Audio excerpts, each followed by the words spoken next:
singling out the Tea Party. And we also have our top story. The state of West Virginia is saying, hey, no false flag here. And this stems from a lot of things that have been going around the internet the last few months. One coming from a guy named David Vanderbeek, who said that he had information there was going to be a false flag at the Jamboree. Well, we reported on that, then he put that on his post, and then he was getting it from government sources. Now, the state of West Virginia, I guess from all the hoopla and all the people calling into public radio stations and TV stations and asking their people what's going on, we have the article now from InfoWars. West Virginia dismisses false flag allegations. West Virginia Public Broadcasting has issued a statement on the community's Beckley's Best Facebook page assuring the public and conspiracy theorists that the National Guard training exercise taking place at the same time and location as the National Boy Scout Jamboree are not indicative of a false flag event. We go now to the West Virginia Public Broadcasting, and they even have a statement from a Major General James Horner, West Virginia's Adjutant General, says there's no truth to the rumor that the Guard and Department of Homeland Security planned the training to disguise an attempt by the government to use the Jamboree as a vehicle to expand his power. But it's not just rumors on somebody's Facebook page or on the internet. We also have government documents, things that we take bona fide here at Infowars.com. We have a proclamation that was signed by the governor. That was of this year, July 2013. That's going to start from the 14th of July to the 26th. The Jamboree will bring approximately 40,000 youth and adult scout leaders as well as thousands of visitors to the state of West Virginia. And we move down a little bit more. Whereas, in keeping with the Boy Scout motto, be prepared, in preparation for the Jamboree, it is necessary to activate the resources of the West Virginia National Guard and to implement emergency management assistance. Moving on to the second page of this proclamation. Order the implementation of the State Emergency Operations Plan, the activation of the State Emergency Operations Center, and a manner and location to be established by the Director of the Division of Homeland Security and Emergency Management, and the implementation of provisions of Section 6, Article 5, Chapter 15 of the Code of West Virginia. So basically, they're mobilizing their emergency management apparatus and materials and facilities in order to take into account, you know, the 50,000 plus people that are going to be descending on this remote area of West Virginia, and it's near the New River Gorge Bridge. They bought a site near a Army base, and we also have an executive order signed by the governor. It was done last year in getting preparation for this, and they talk about the Summit Bechtel Family National Scout Reserve, where the Boy Scouts are moving their Jamboree to. On the third page here, the West Virginia Division of Homeland Security and Emergency Management is hereby designated as principal agency to coordinate all state agency planning and response for activities and events of the Boy Scouts of America at the summit. Going here to the last page, the West Virginia Division of Homeland Security and Emergency Management shall coordinate with key agencies that will have major roles in support of the National Scout Jamboree and shall provide the governor within 60 days of this order a financial impact statement outlining the needs that such agencies will have in order to provide proper support for a successful event. So nothing innocuous there. They're activating some emergency sources. They're getting a lot of things together. But what's interesting is that these executive orders and proclamations also coincide with several exercises that are going on.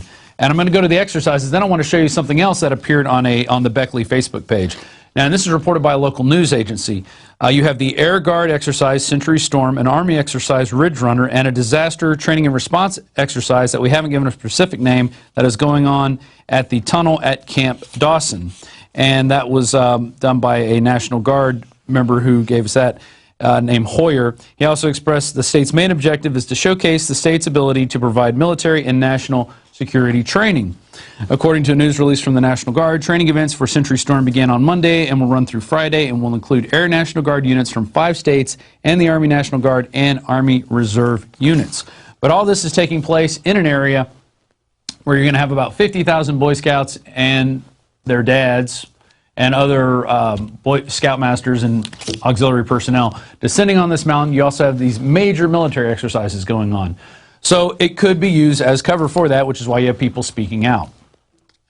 Now here's another interesting thing that came out. On the Beckley's Best Facebook page, there's a public health notice. 2013 National Boy Scout Jamboree at the Summit Bechtel Reserve, July 15th through the 24th, 2013. Down at the bottom it says local businesses situations to report. Reports of possible foodborne illnesses among your customers or guests. Multiple complaints of any similar illnesses by customers or guests. For example, 5 guests with rashes or 4 people complaining of vomiting. And if you look at what David Vanderbeek was saying, he was saying it was going to be a communicable disease that was passed around, or some kind of bio attack. That's what he was getting from his source. Now, we don't know if any of this is happening or if it has happened. We most assuredly, we have people in that area that we've been in contact with. They've been talking about lots of helicopters and lots of airplanes and stuff flying around the area. Lots of Army activity, setting up tunneling operations going on. All kinds of stuff going on there. I can tell you this: I've been to West Virginia. My family roots actually come from West Virginia.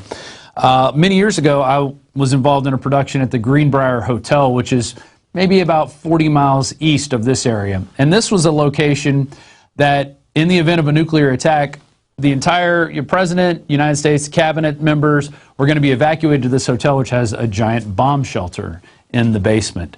So West Virginia being involved in these government operations is not anything new. They've been doing this for a long time. Now, is anything going to happen? Well, here's another interesting thing. This is out of Virginia Tech. Zombie virus to be unleashed at National Boy Scout Jamboree to teach kids about contagious diseases. Okay, there you go. And there it is from the Virginia Tech News. 50,000 Boy Scouts might just turn into zombies as part of an educational game called Virus Tracker. The data collected by playing Virus Tracker can be used to understand how social contact networks are pathways for transmissions of infectious diseases. Virus Tracker allows participants to use scannable barcodes to infect other players. They'll get points for infecting one another, but they will also strive to become and stay human. From the data collected at the Jamboree, researchers will create an infection tree to show how individual scouts spread zombie viruses within their population. We are very excited about deploying Virus Tracker and other educational applications developed by Network Dynamics and the Simulation Science Laboratory at the forthcoming Boy Scout Jamboree. Not only will the Scouts find these applications interesting, but scientists will be able to learn about epidemics in important new ways. And that was from Madif Mareth, the Deputy Director of Laboratory and Professor of Computer Science at the College of Engineering. So you have this exercise going on of a zombie virus, and we've seen the government in many ways, DHS most notably, was doing zombie outbreaks and practicing of mowing down multiple zombies, shooting people in the head, stuff like that, all in the name of good, clean fun. Now, what does the Boy Scouts have to do with the Army and DHS and all those other things? Well, back in 2009, the New York Times published an article called Scouts Trained to Fight Terrorists and More, and we've covered this many times. There you had the Boy Scouts with guns. They were training scouts as young as 14 to go and take down veterans. They were going on drug drills, helping with border agents. And this was all done through the Homeland Security. Well, this was done in 2009, the youngest being a 14. Fast forward 4 years later, these kids are now 18, are now of age to participate in these things on a real-time spans. So what have you got? You've got the Boy Scouts, once again, doing exercises with the National Guard. I was actually on hand for some of these exercises back in 2010 in Chicago, and we can roll this footage now.